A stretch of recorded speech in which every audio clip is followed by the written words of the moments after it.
Whew. Good morning, everybody. What's up? It's your man, Rico. Damn. What's this, May 3rd, 2023? What's up? Good morning. Told y'all, when the weather starts changing, I get like a spring in my step. Shout out to the spring, finally getting here this week. Just want to have a quick conversation. I got a few videos I need to make, but I want to have a quick conversation about this trending topic. We'll try not to be long. This is your man Rico the opinionist, and I'm just sharing my opinion, thoughts about things that happen in the news. And y'all please like, share, and subscribe. Like, share, and subscribe. Yeah, like, share, and subscribe. Who is this? And Cakes Butler, what's good? Somebody new I've never seen before, but welcome. Yeah, like, share, and subscribe this, as well as on my YouTube channel. Like, share, and subscribe. And also go and pay attention to the description box. Ivan, what's up? This description box has my short story in it. It's like 50 pages. It's called The Greatest Pain Ever Felt. Conversation with the absent biological father who never wanted to be found. It's only $10. Hit your boy on that Cash App, $ Rico the Opinionist. And please put an email address in that message part of the Cash App so I can email you your PDF copy of the short story. And if you decide to get it, please let me know what you think about it after you've had a chance to read it. Now, let me get to this. Okay. Again, when stories pop off in the news, I try to take my time and read the backstory of what's going on. And if you give it a few days, the whole story comes out. I try not to be one of those persons that as soon as I see the headlines, boom, boom, boom, boom, I have something to say. So it's been a couple of days or so about this, the Brat and her wife, Big Booty Judy. I don't know her whole name, but y'all know about the Brat. Remember her when she was like fine? Brat is still pretty. She does not look 48 years old. She's still pretty. That's why in the 90s when she was doing her little songs, What You Like, that little two-piece, Brat can get it. But she wasn't, I guess she didn't really get down like that. And then, about a few years ago, she, I guess, officially came out the closet. There's some people who, there's some people who don't have to make official announcements. Like when Rosie O'Donnell said, I'm a lesbian. Shocking, Rosie. You didn't have to tell us that. We already knew. What dude's messing with you? Wanda Sykes, when she came out, you didn't have to come out, Wanda. We already saw. We can tell there's people who don't need to come out. We already know. Ain't nobody messing with you, ugly. Nobody messing with you, particularly. Who else? Ellen DeGeneres. She didn't have to come out. We saw. There was no kind of sexual desire from a man, from a man to her. Not even happening. So the Brat was another one. Even though she had that smooth caramel skin, with those luscious lips and the flat little stomach and a very healthy bosom and a nice little body on her. But we knew by her masculine mannerism that, the Brat, either she ain't full lesbian, she plays for both sides. And I think she played for both sides for a minute. Maybe it was just for show. But now with this Judy lady, who had a whole family, got daughters and grandchildren. All of a sudden, she's lesbian. I'm going to get into all that in a minute. But let me get to this part of the story first. So, the Brat, who's that? Let me say, hold on a second. The Brat like that cat. Who's that? Pro Reacher, what's up, man? The Brat likes that other, likes the C word too. But I guess she gonna go since it's paying more to be on the lesbian side, so she gonna go that side. I'm gonna get to that in a minute too. These people playing games out here. Even homosexuals are playing games. And so, all right. So the Brat said, first we was like, what? They having a baby? Aren't both these bras 50 years old? Talking about having a baby? That's number one, medically just tripping. Then number two, don't Judy have a whole family? Children and grandchildren? Okay. They still doing the strangest shit in these days. And then now, the Brat announces, or they did an interview saying that, you know, hold on a minute. Well, you know, we chose a white male donor sperm at the sperm bank to have our baby. Then this is the reasoning they gave. Now, I've heard these reports before, but I don't buy black women's excuses for wanting mixed kids. Because I already know why black folks want mixed kids, because they don't like the way they look. So therefore, Serena Williams, Tika Sumpter, Janet Jackson, they don't want the children to come out looking like them. And also, when you know, we're growing up in these black families, and we call these black girls, you know, her mom and her grandma, black ass and skillet and all this. Well, they know the turmoil that they went through, so they purposely or subconsciously don't want to push that anger or push that what they perceive hatred on the unborn. Let's go back to the plantation. Although a lot of African women were being raped by the plantation owner and the overseer, they quickly realized in the harsh society that they live in, a mulatto child or a light skin or child with European features would get further in this society than an actual African-looking child that looked like Whoopi Goldberg or Don Cheadle or look like me. So it's always been black women's strategies subconsciously, you know, for their children not to suffer the way they did. But it's most interesting, we have someone like Serena Williams who just announced that she's having a second mulatto, non-black baby. It's just the weirdest thing. She was called all these monkeys, gorillas by everybody all over Europe when she and her sister played. And then she turns around and reproduces with the very people that called her all them gorilla, nigga, and all those names. Can't make this shit up. And so now you got the Brat is going to give this excuse now. Well, you know, black male sperm deposits are so low that we didn't have a choice, in a sense.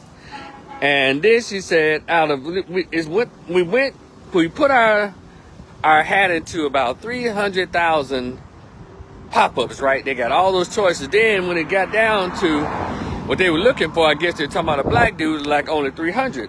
And then it got down to show like one black guy out of 300 sperms, out of one, the other 300 were white. And so she said, just how crass and ignorant those sisters can be, some, not all.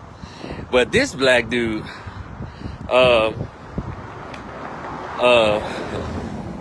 he looked like Jimmy the Cricket. And so I didn't know they did all of that in the sperm bank. So let me go back to reports I heard before the Brat made her ignorant comment. But you know, it's their choice. Everybody's choice, right? Everybody has their own choice. See, I had already heard reports months back about how a lot of, these so-called African-American women, these, boss bitches over 35, they want children now and say they can't find a black mate, so they want children.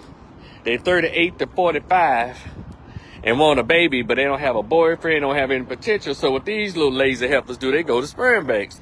And what the report has come out is saying that there is an extreme shortage of black male sperm in these sperm banks. And I want to say bravo, brothers, because, put a pin in that. When it first came out about the Brat being pregnant and she's in a lesbian relationship, the first thing that came to all of my mind, and probably many others, what Negro participated in that bullshit? And what heterosexual male donated his sperm to that foolishness?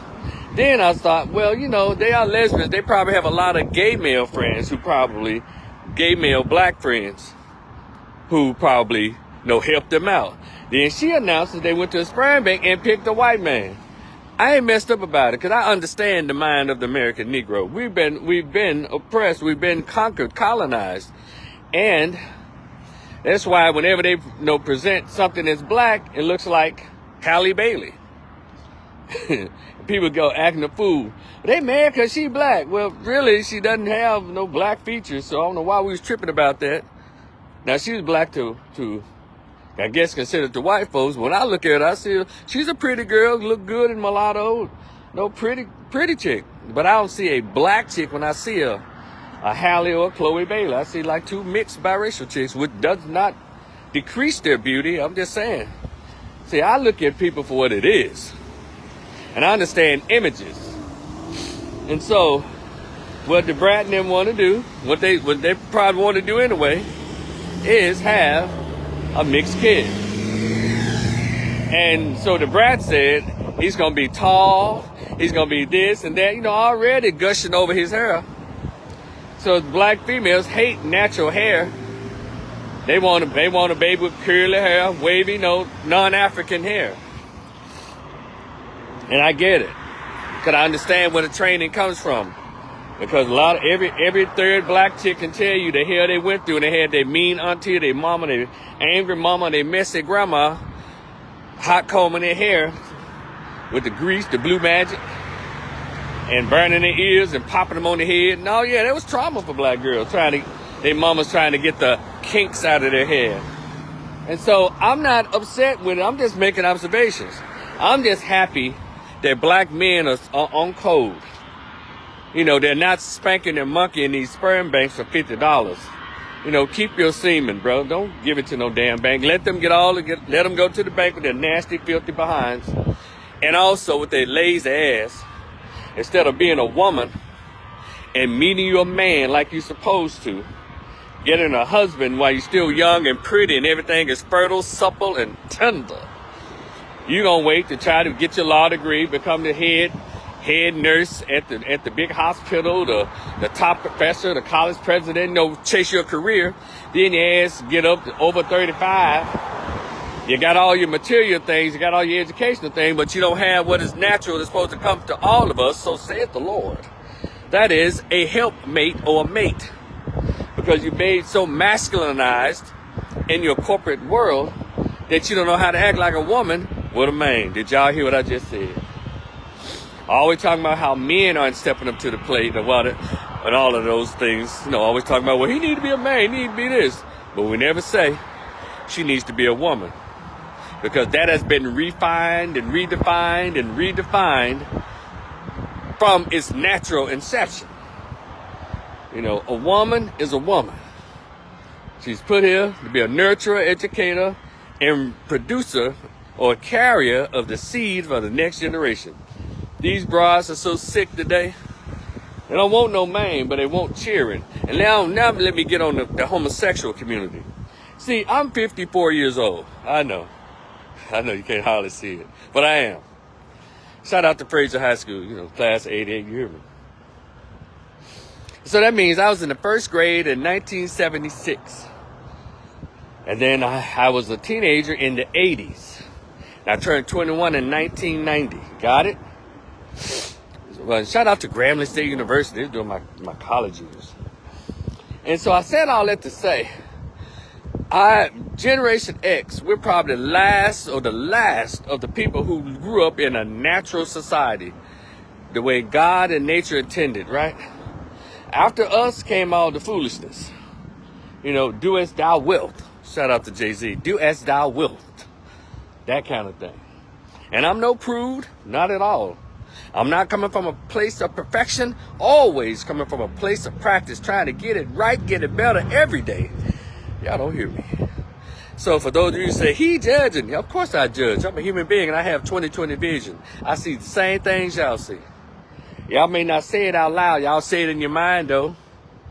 So I just say it out loud sometimes. And so, having said that, homosexuals are full of shit.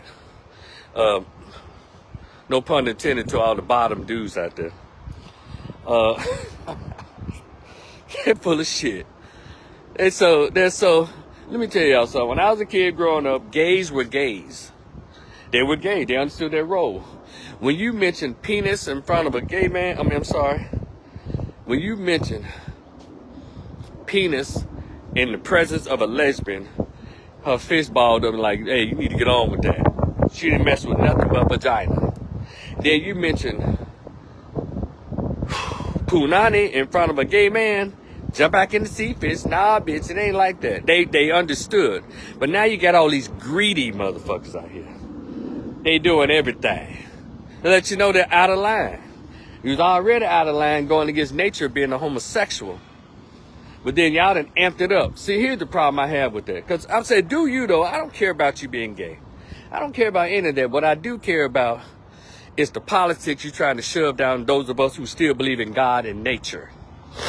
See, I don't even care about you being married. Who gives a shit? Because y'all, all you did was exactly what I knew you was going to do. Get divorced like heterosexual people did. Because everybody gets sick of somebody at some point in time. Y'all did not hear me.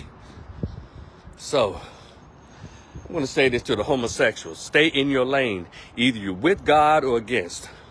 Either you're about nature or against. Well, by you being homosexual, you're already anti-nature. So if you're going to be with it, homosexuals should not have a desire to reproduce. Did y'all hear me? What did Christian black folks, what the saints said? God damn. What the saints? How come y'all ain't putting these people in check, saints? Church of God in Christ? Southern Baptists? AME, African Methodist Episcopalians? Where y'all at? Hell. Again, homosexuals should not have the urge to reproduce unless you lying about being homosexual. You lying. Because right now, you get paid to be a homosexual. That's right. Hollywood pays you. And that's all that mess is about. So you go, and also if you cared about children, y'all know how I get on single mothers for bringing children into this world when her ass is poor. She living in a ghetto, living in a drug-infested apartment or home, or she's under domestic violence and you have nerve to get pregnant, bitch. Well, I feel the same way about homosexuals. Why are you trying to reproduce and you are totally against God and you're totally against nature? That's not in your wheelhouse. Homosexuals should not have the urge to reproduce. That means you're being purposely contrite. Come on, somebody. Purposely recalcitrant, so said the Lord. And your ass is going to pay for that. Because you're going to bring children here. And I'm just looking around. No, everybody, all these little gay men trying to have children. Who they're doing that shit? Anderson Cooper. One of the famous ones who's doing that shit. Anderson Cooper. Wanda Sykes. I don't know if Robin Robbins got her and her white wife got kids yet. I mean, what's with you homosexuals want to reproduce, want to have kids? If you are with nature and you're with God, you should not, and it shouldn't be a problem, but you cannot be a homosexual. If you want to call it lesbian, gay, bi, trans, you should not have the urge to reproduce. Am I the only one living in reality? And it's not a debate whether or not, well, they can be parents if they want to. But they say the statistics show that with lesbian couples, their kids are family. No, they're confused as shit. What y'all are doing, whenever an adoption agency refuses a heterosexual couple, or even a heterosexual man that's single, or a heterosexual woman that's single, whenever you deprive these adoption agencies in America, deprive children of an actual nuclear family, you put them with a gay couple, all you doing is trying to reproduce Democrats. They're going to grow up talking this stupid shit. And that's what's going on. Like, again, Dwayne Wade and Gabrielle Union had no business trying to have a kid or be over children. Dwayne Wade had no business being over children when he's a weirdo that he is. And I'm just mentioning him because he's famous. There's a lot of people out here. A lot of people out here with children should not be having. Well, you rather for them to be with thugs and all that? That's not my debate. We talking about the Brat. We talking about homosexuals having the audacity to have the urge to want to reproduce. Thinking about weed now. To reproduce, and that's not cool. Tracy Calico, what's good? Kareem, what's up, brother? No, it's not cool. Be gay and be you. But stay out of heterosexual business. Stay out of God's business. Stay out of nature's business. Because you made a choice. Or if you were raped and molested as a little child, someone else made a choice for you to live the gay lifestyle. It ain't got nothing to do with nature. It ain't got nothing to do with what heterosexual people do. And again, as I close, homosexuals, the Brat, did you? No, it's too late now. You're gonna bring you a mulatto here and fuck his mind up. Homosexuals have no business dealing and dabbing in heterosexual and God's business as relates to reproducing or want to be parents of children. If you want to be parents of children, you do it the natural way. You don't go to these dumbass banks, sperm banks, and let get some dudes go look at through applications and say, okay, I want sperm number 38 and let me look at for sperm number 43, and then we try those out, and then spend $50,000 to $100,000 to get somebody, to get a doctor to perform this surgical procedure to get a needle and a turkey base and squirt it up your egg, then place it in a surrogate's body, or in the Brat's case, her body, to create a baby. That shit is crazy. And no, I'm not religious. No, I don't go to anybody's church. I just have common fucking sense. I have a brain and I'm not afraid to use it. Come on, somebody. But anyway, I'm going to enjoy this beautiful day. I got about 5 clients to see. And I'm going to do my part in trying to help and heal. I think I got like, how many men on the docket? They got a couple of brothers and I think Hispanic. I think I got a lady to see today as well, or she tomorrow. But anyway, I'm trying to know. What I do as a social worker, I try to save lives. What I do as one with political and societal opinions, I also try to save lives. But y'all be cool. Hit your boy up on that Cash App, $ Rico the Opinionist, PayPal, Rico the Opinionist. Purchase my PDF. It's called The Greatest Pain Ever Felt. Conversation with an absent biological father who never wanted to be found. Thank y'all so much for hanging out with your boy. Who wrote this? What's up? Good morning, brother. Totally understand and agree with you. What's up, Tracy? Grand fam. Good. Appreciate you. Marquette, Latrice, how you doing? She says, totally sickening. Yeah. You know, but I need the saints to come out. See, I guess a non-believer. And so why of us non-believers have to be the ones saying the stuff y'all supposed to be saying? Y'all supposed to be on street corners. Y'all supposed to be doing, y'all supposed to be having blogs out, YouTube videos, denouncing this foolishness. But then y'all let somebody like me say it, and then I catch all the heat because everybody else want to keep what they got. Y'all don't think I want to keep my job? Keep my contract? I'm just saying. Anyway, y'all be cool. It's your man Rico. Talk to y'all later. Peace.